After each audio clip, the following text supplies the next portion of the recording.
جوانی میں کیا عادت ڈال لو؟ تسبیح کی. نبی صلی اللہ علیہ وسلم نے فرمایا, صحیح بخاری کی آخری حدیث, کلیمتانی خفیفتانی علی اللسانی ثقیلتانی فی المیزان حبیبتانی الی الرحمن سبحان اللہ وبحمدہ سبحان اللہ العظیم. دو کلمات زبان پہ بہت ہلکے, ترازو میں بہت بھاری, اور رحمان کو بہت محبوب. ایک سبحان اللہ وبحمدہ, دوسرا سبحان اللہ العظیم. یہ آپ نے اگر جوانی میں اپنے آپ کو ذکر کا عادی بنا دیا, بڑھاپا بڑا اچھا گزرے گا. ہماری مسجد میں ایک بزرگ ہیں, پابندی سے تراویح پڑھتے ہیں. آج فجر میں پتہ چلا کہ روزانہ 20 پارے تلاوت کا معمول ہے.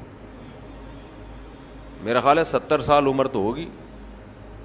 70 سال میں روزانہ کتنے پارے پڑھ رہے ہیں؟ 20. کیا یہ عادت انہوں نے بڑھاپے میں ڈالی ہے؟ بڑھاپے میں اتنی ہمت نہیں ہوتی.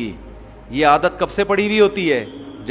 جوانی میں روز 20 نہیں پڑھتے ہوں گے, 2 پڑھتے ہوں گے, 3 پڑھتے ہوں گے, لیکن جیسے جیسے عمر بڑھ رہی ہے وہ تعداد کم ہونے کے بجائے, بولو, وہ شوق بڑھتا چلا جا رہا ہے.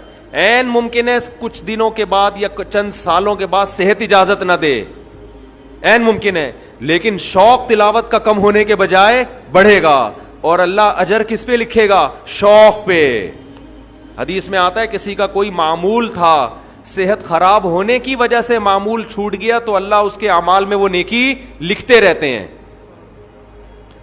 جیسے کسی نے ہمیشہ رمضان میں روزے رکھے ہوں, بڑھاپا آ گیا, شوگر, بیماریوں کی وجہ سے روزہ نہیں رکھ پا رہا, تو اب یہ تھوڑی کہ اللہ اس کا اجر ضائع کریں گے. اللہ کہیں گے تو نے ہمیشہ رکھے ہیں, اب مجبور ہے تو میں تیرے اعمال میں روزے لکھتا چلا جاؤں گا میں. تو آج آپ نے اپنے آپ کو, میرے بھائی, اللہ کا تھوڑا تھوڑا اللہ کا ذکر کی عادت ڈالو. میں نہیں کہہ رہا آپ سے زیادہ نہیں ہوتا تو وحشت نہ تھوڑا کر لو. آج تھوڑا کرو گے, کل اس تھوڑے میں ایسی لذت ہوگی کہ اللہ اس مقدار کو بڑھا دے گا. حدیث میں آتا ہے سبحان اللہ والحمد للہ ولا الہ الا اللہ واللہ اکبر, یہ کلمات احب الی اللہ مما طلعت الشمس او کما قال صلی اللہ علیہ وسلم. سورج جن چیزوں پہ طلوع ہوتا ہے, ظاہر ہے سورج تو پوری دنیا پہ طلوع ہوتا ہے, ان تمام چیزوں میں اللہ کو سب سے زیادہ محبوب یہ کلمات ہیں.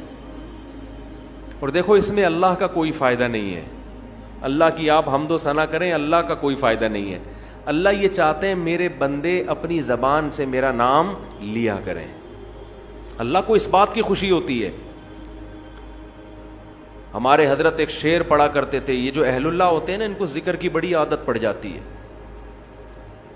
بار بار اللہ کا نام لیتے لیتے نا, شروع میں تو انسان کو عادت نہیں ہوتی, جب نام لیتا ہے بار بار ذکر, تو پھر اس کا ٹائم اللہ کے ذکر کے بغیر پاس نہیں ہوتا. پھر اس کو ایک کمی محسوس ہوتی ہے. کسی کو چائے کی عادت پڑ جائے, چرس کی عادت پڑ جائے, سگریٹ کی عادت پڑ جائے, نہیں ملے تو تڑپتا ہے نا.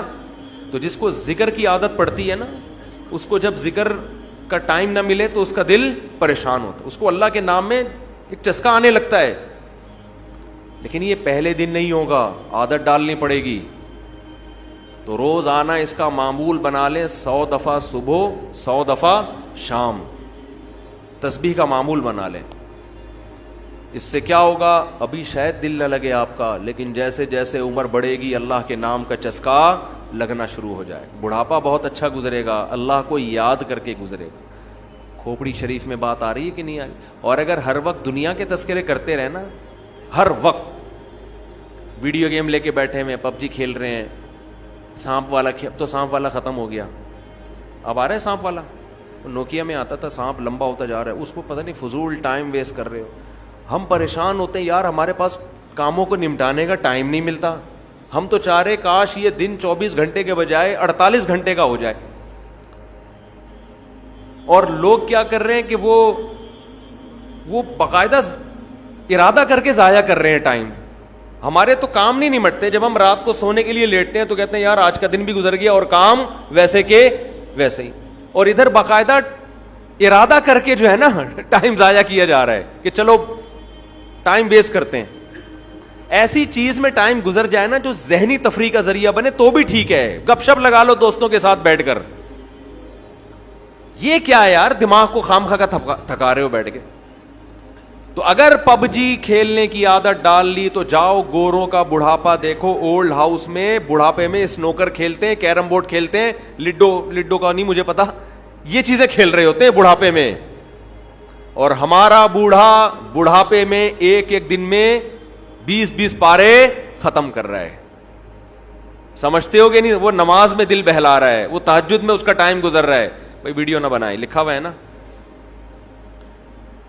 تو یہ کیسی عجیب بات ہے. آپ جائیں وہاں, ایک صاحب نے مجھے کہا کہ میں نے یورپ میں بڈھی عورتوں کو دیکھا, بڈھی عورتیں 5-6 بڈھی عورتیں بیٹھی ہوئی اور جوا کھیل رہی ہیں, تاش کھیل رہی ہیں. کہہ رہے مجھے یاد آیا یار ایک ہماری بوڑھی ہیں, ہماری بوڑھی عورتیں مصلے پہ بیٹھی ہوتی ہیں, اللہ اللہ کر رہی ہوتی ہیں, آخری وقت اللہ کا نام لے کے گزار رہی ہوتی ہیں. اور ایک ہی بڑھیاں ہیں اور کیا کھیل رہی ہیں؟ تاش کے پتے. اچھا لگتے ہیں بڑھاپے میں یہ. ہمارے بوڑھے کو دیکھو, آدمی کا دل چاہتا ہے اس سے دعا کروائے کہ بابا جی میرے بھی سر پہ ہاتھ رکھ لو. جو تاش کھیل رہی ہو بیٹھ کے اس بڈھی سے دل چاہے گا؟ اسے تو آدمی نصیحت کرے گا کچھ اور کر لے.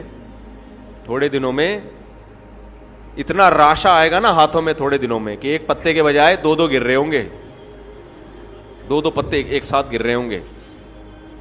تو اس لیے کارآمد بنا لو, کچھ تھوڑا بہت اللہ کا نام لے لیا کرو. تمام دوائیں بچوں کی پہنچ سے دور رکھو. ایک اعلان کرنا ہے بس, پھر مسجد کمیٹی کی طرف سے ایک اعلان ہے. وضو خانہ, انڈر گراؤنڈ ٹینک اور باتھ روم اسٹور جو کہ کافی پرانے ہو گئے ہیں اور اب نئے سرے سے بنانے کی شدید ضرورت ہے. اس سلسلے میں آپ سے مالی تعاون کی درخواست ہے. اس کام میں تقریباً 20 سے 22 لاکھ کا خرچہ آ رہا ہے. یہ جو ہمارا وضو خانہ ہے, بہت سے نلکے ایسے ہیں آدمی جب بیٹھتا ہے تو ہوا بھی نہیں آ رہی ہوتی اس میں سے. ہوا آئے تو کم از کم آدمی تھوڑا سا سانس لے لے اس میں بیٹھ کے.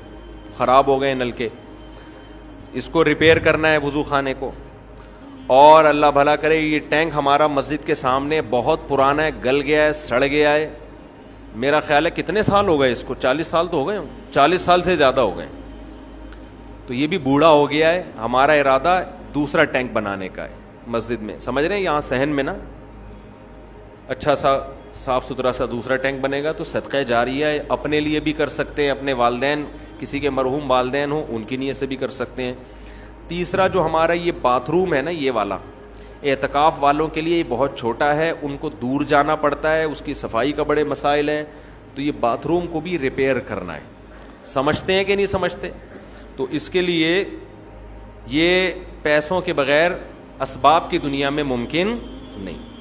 سمجھتے ہو؟ گورنمنٹ کا کوئی ایسا ادارہ نہیں ہے جو مسجدوں میں آ کے پوچھتا ہو کہ جی یہاں کیا ضرورت ہے تو یہ لیجئے. حکومت کا ایسا کوئی پروگرام نہیں ہے. تو یہ پبلک ہی کرتی ہے, تو پبلک کا ہی کام ہوتا ہے. تو یہ آپ لوگوں کی میرا خیال ہے ذمہ داری ہے. کر لیں گے تو ثواب ملے گا, نہیں کریں گے تو آپ کی مرضی ہے. کیا خیال ہے؟ ہم تو اپنے گھر سے وضو کر کے آ جاتے ہیں, ہمیں تو کوئی ضرورت نہیں ہے. وہ کیا تھا ان کے, وہ لڈن جعفری یاد آ رہے ہیں. لڈن جعفری زندہ ہوتے کتنی اب تک مزید میمز بن چکی ہوتی. مر گئے, یہی اسٹائل تھا نا ان کا, مر گئے, کیا تھا وہ بھول گیا یار, زندہ ہو گئے, بس وہ بھی پورا نکل گیا دماغ سے. بہرحال وہ بڑا مزہ آتا تھا.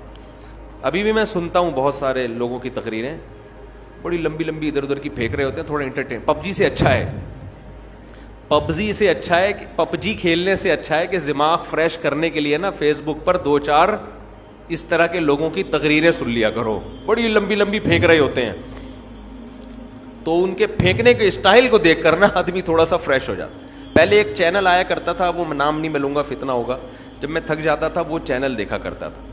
اس میں کیلے ویلے, قبلے کی طرف رخ, اس طرح کی چیزیں اس میں دکھا رہے ہوتے تھے کہ بڑا دماغ فریش ہو جایا کرتا تھا.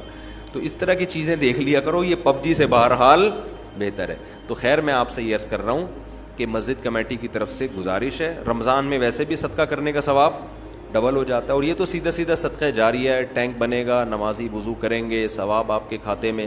اصل میں یہ چیزیں ہم دنیا میں دیکھ نہیں رہے ہیں نا، اللہ نے یؤمنون بالغیب، غیب کے پردوں میں چھپا دی ہیں ساری چیزیں، تبھی جس کا آخرت پر ایمان ہوتا ہے وہ کرتا ہے، جس کا ایمان نہیں ہوتا۔ اب دیکھو